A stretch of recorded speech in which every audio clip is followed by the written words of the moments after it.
Olha, a ternura, a ternura. Papai era um homem extremamente tímido, de poucas palavras, falava um pouquinho mais só quando estava no ambiente estritamente familiar, com aquilo que ele mais adorava, que era ficar com as filhas e os filhos, e os genros, e noras, e netos. Então ali ele às vezes tomava o rabo de galo, foi ele quem batizou o rabo de galo da gente. Ele nunca foi de beber muito, mas gostava. Quando a gente estava bebendo, ele vinha junto, né? Tanto que eles, na semana, sem a presença de filhos, de ninguém, ele nunca foi de beber. Mas com a gente ele tinha esse prazer. A gente chegava de Aracaju, ou morando fora, como eu, já morei tantas e tantas vezes em tantos lugares, chegava na casa dele, a primeira providência dele era comprar logo uma cervejinha, enchia a geladeira de cerveja, o tiragosto que a gente gostava, essas coisas. E aí ele às vezes se tornava falador, né? Feliz com a vida, com a prole que ele construiu. Ele sabia muito valorosa, né? Ele sabia que era a maior herança que ele estava deixando. Então, ele era um homem muito, acho que muito bem resolvido com isso. Então, ele me passava essa satisfação, essa ternura. Mas um homem tímido e modesto, né? Você mesmo que foi muitas vezes nas minhas casas, né? Onde moramos, encontrou ele não só lá, mas como aqui em Aracaju também, e sempre encontrava papai em leituras. E, no entanto, Carvalho, ele nunca conversava muito sobre o que ele lia, assim, diferente de uma grande parte, até nós mesmos gostamos, né, De depois comentar o que lê. isso, de contar uma experiência. Eu faço muito, onde eu pratico o meu jornalismo hoje, que são nas redes, eu conto isso, eu cito meus livros que eu estou lendo, eu trago para discussão. Papai era muito na dele, né? Eu até hoje encontro livros dele com marcações, com anotações, mas muito, muito, muito mesmo. Os livros dele, papai lia 20 livros ao mesmo tempo. Ele chegava na mesa dele, tinha lá os livros com suas marcações, com uma pedra em cima para não perder anotações, não perder papéis. Então, assim, era esse homem, né? Muito na dele, né? Na dele, muito humilde, né? Humilde, que tinha um talento muito grande, mas nunca disputou posições, né? Nunca, nunca mesmo, né? Eu digo sempre que ele é o Deus que me habita, né? Na, na incapacidade que eu tive a vida inteira, né, de me apegar a valores, não a valores, mas a religiões e a própria ideia de Deus, de cultivar um Deus a partir de uma igreja, desse tipo de referência.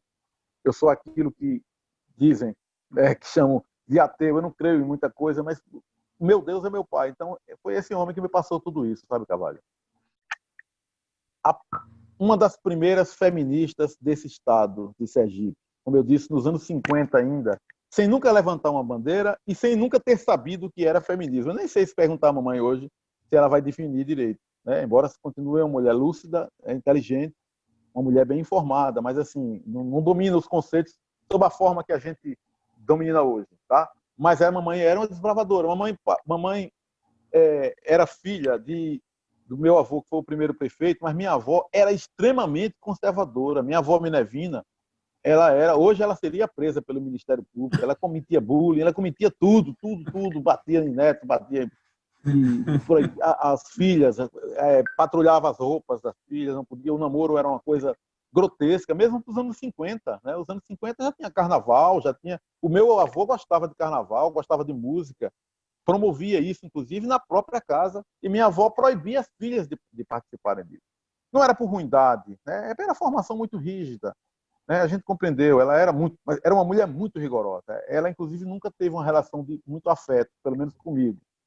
Muito parecia um sargento. Então minha mãe, ela conviveu nesse ambiente conservador, mas formou uma personalidade, né? Quando ela passou logo cedo, novinha, um pouco mais de 18 anos, passou nesse concurso, quer dizer, passou a ter o dinheirinho dela, ela não era a filha do prefeito, preparada para casar, né? Mamãe casou com 20 e acho que 1 ano, que naquela época ela disse que já era um pouco tarde, que casavam até com menos idade. Pois é. Então assim, porque ela tinha uma profissão, ela já tinha seu dinheiro. Claro, era uma mulher criada sob um regime conservador, as ideias conservadoras, mas já tinha sua visão de mundo. Tanto que, como eu disse, nunca foi uma dona de casa naquele padrão, dona de casa que que é um misto de empregada também, a serviço do senhor, dono da casa. Mamãe nunca foi submissa. E logo depois passou a ser tabeliã, veja, frequentando as reuniões do Tribunal de Justiça, de audiências com promotores, com juízes. E então ela sempre foi ela nos deu uma criação muito aberta, né? Muito, sempre cumpriu todo o papel que uma família tradicional preserva, né? Os papéis, tudo isso, mas sempre foi muito aberta, sempre nos incentivou a tudo, e com um senso, Carvalho, de liderança muito forte, não era só pelas chineladas. Mamãe até hoje manda no terreiro, manda, né? E eu acho isso maravilhoso, né? Como também ela tinha um senso de objetividade, enquanto que papai tinha essa alma de artista. Eu falei que ele me ensinou o sonho, né? O João Correia era o lúdico, era a emoção, talvez. Mamãe era o racional, mamãe era a objetividade. Isso ela herdou um pouco da minha avó Minervina. Eu lembro quando eu era menino, mamãe dizia assim: nós somos 9 pessoas nessa casa. Se a tesourinha que todo mundo usa não tiver um lugar, ninguém nunca vai achar a tesourinha. Veja, eu era menino, Carvalho, quando eu vi isso. E eu levei esse ensinamento, esse pequeno ensinamento para a vida inteira. Até hoje eu me bato aqui não vou falar mal da minha mulher, não, mas eu digo a ela, né? Eu digo a ela: olha, dona Afra e a sua teoria da tesourinha. Né? E é isso, né? Tem filhos, tem outros filhos. Eu tenho irmãos que não aprenderam isso, né? Não vou também dizer o nome deles aqui, mas tem irmãos que não aproveitaram a lição da tesourinha. Isso é um senso de objetividade para você se guiar na vida, é importantíssimo, né? E outros ensinamentos. Outra coisa, mamãe tem do jeito que papai sempre foi um homem intelectualizado, espirituoso e com uma formação literária muito boa, mamãe carrega muitas coisas da cultura popular, espanhol se diz dichos, ditados, expressões muito comuns, né, antigas, né? Você usa muito isso, você traz também de sua mãe, Dona Ivanda, de seu pai, de seus avós, né? Mamãe também. Expressões assim que eu ouvia com mamãe, que eu só ouço com ela ainda. Então mamãe tinha e tem uma riqueza linguística muito forte, né? Da mesma forma que papai, que este chegou até a academia depois, né? Mas outro traço de mamãe que eu acho muito rico, muito bonito, e que você vê, se complementam, né? É diferente da formação de papai, da personalidade dele, mas se complementam. Olha, com os dois sempre. Tinha muito mais problemas com mamãe, porque mamãe era, digamos assim, mamãe administrava o ordinário. Então, se ela me dava chineladas todo dia, é porque eu dava minhas demandas, levava minhas demandas para ela. Papai não se metia no corriqueiro, né? Muito pouco. Não lembro de papai me dar sermão. Muito pouco, muito pouco. Então, mamãe era também a educadora, né? Que é o papel da mulher, né? A vida inteira, né? Vocês, educadores, sabem disso, né? O primeiro grande educador desse nosso mundo, do nosso Nordeste, sobretudo, é a mãe. Né? A mãe corrige a moral, corrige o costume, corrige a falta de educação na mesa, no banho, na hora de se vestir, na hora de se limpar, de se pentear, tudo isso, né? De tudo isso.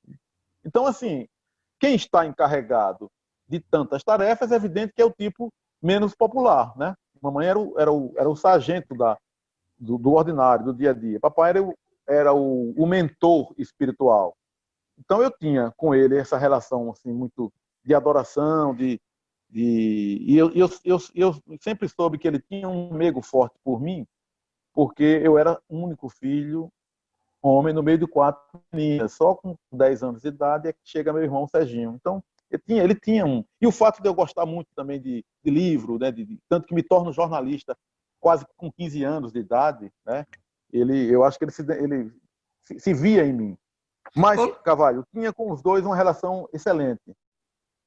Olha, a mais velha, a Marisa, é uma pessoa muito, muito doce, de uma alma, de uma bondade infinita. Aliás, todos eles, todas elas, né? Marise é a mais velha, que ralou muito, né?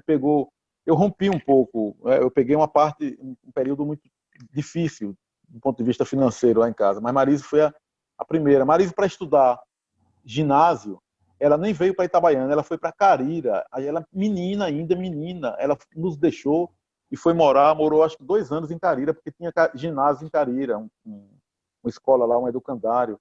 E foi uma coisa assim muito forte na família, todo mundo sofreu muito, a família muito unida. Todos nós sofremos, mamãe, papai, a gente. E ela, quando veio também, quando ela passou no vestibular de odontologia, ela foi a primeira também. Ela morou numa república pior do que a minha. Ela passou todas aquelas dificuldades, né? Praticamente comia mal, vivia pouco dinheiro. Então, e é uma pessoa que construiu uma família também parecida com que minha mãe e meu pai construíam. Ela muito voltada para aquele núcleo, para o ninho dela, né? A segunda, Mercedes, né?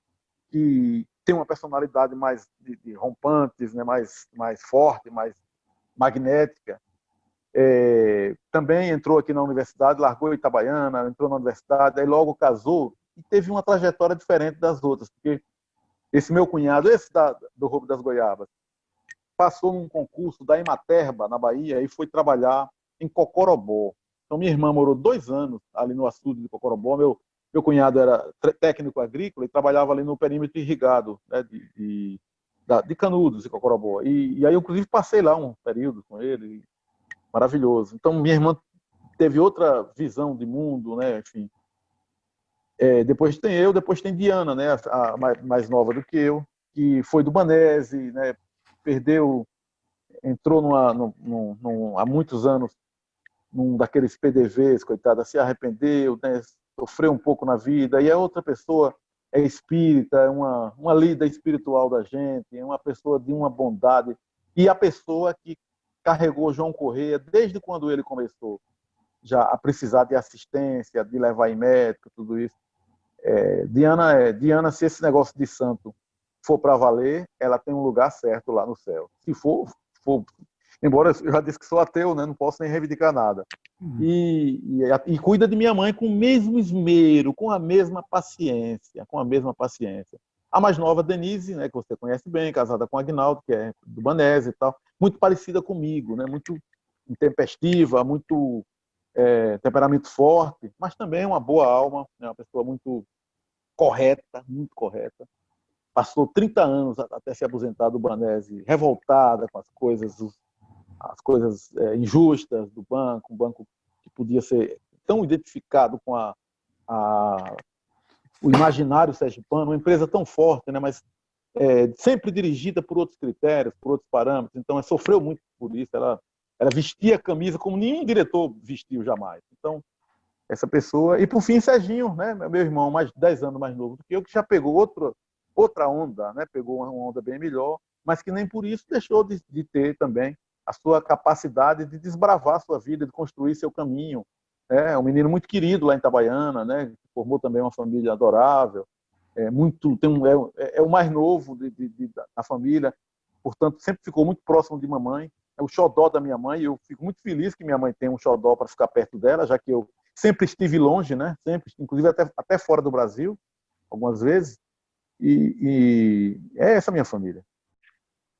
Olha, Carvalho, eu diria todos, não é porque todos uma relação boa. Afinidade, se eu disser afinidade, dá a entender que com os demais eu tinha menos afinidade.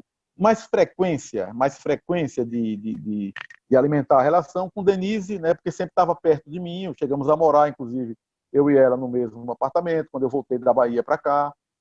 E com o Serginho, né, por ser o irmão homem. Né? Serginho, até hoje, a gente se encontra muito para tomar uma cerveja aqui em Aracaju, em Itabaiana, conversamos, enfim, são os dois. Interessante isso. Eu vejo, tem gente que tinha, assim, você vê Vargalhosa, veja, não estou me comparando com esses grandes, não, mas como eu li a vida desses caras, Garcia Marques, o imaginário que seus avós exerceram, né? Por exemplo, Garcia Marques, o avô dele, né? Os Buendias, né? É praticamente mais do que o pai, né? Eu, talvez porque ter tido pais muito fortes e que de alguma forma foram tão completos como pai, como a ideia de pai e de mãe, sobrou um pouco menos, né, para eu ter esse afeto imenso, né, pelos avós. Mas tinha, claro que tinha. Né? Os de Carira eu via muito pouco, né? Sempre eram muito carinhosos com a gente, mas via muito pouco. Os de Macambira, como eu saí de Itabaiana muito pequeno também, e não fiquei voltando muito em Macambira, não mesmo, também ficou uma relação distante. Eles também já tinham outros netos mais jovens, que estavam ali perto deles, em Macambira. Então, um pouco assim. Eu tenho dois tios do lado materno, que era tio Zé Bedeu, que era o mais novo de minha mãe, e tio Tonho, que era o mais velho, inclusive. E esses dois eram os dois únicos homens filhos da minha avó Minervina. Morreram todos dois. Os únicos dois filhos, as 5 mulheres dos meus avós são vivas, graças a Deus. Esses dois morreram. O Zé morreu com 50 anos. O Zé foi vereador, foi presidente da Câmara, seria líder político, porque era uma figura muito agradável, um homem inteligente, um homem direito, jeitoso para a política, sabe, muito solidário e tal. Mas a fatalidade aí o pegou, né, aos 50 anos com um infarto. Mas eu gostava dele porque ele era bem mais jovem do que as irmãs. Então ele tinha um armarinho em Macambira e eu ia muito lá porque o primeiro que eu via as novidades, gostava muito de ver as coisas dele, e ele tinha uma radiola. Então eu ia ouvir lá, por exemplo, eu ia ouvir muito um disco com a narração da Copa de 70, os gols da Copa de 70, de 58, de 62. Ele tinha uns LPs e outras coisas que eu ia ouvir e ia conversar também, Carvalho, como a gente dizia antigamente, histórias de safadeza, né? Porque além da rua, né, que nos formou a todos nós, né, e tio Zé era meio safado, ainda era solteiro, ele tinha, né, era namoradorzinho, e ele gostava de me provocar, né? Eu lembro que eu tive uma vez uma, um negócio lá com a empregada do meu tio, e eu pequeno, né? Hoje seria uma coisa impensável, iam dizer que era bullying, né? Uma dessas fantasias que alimenta meu imaginário até hoje.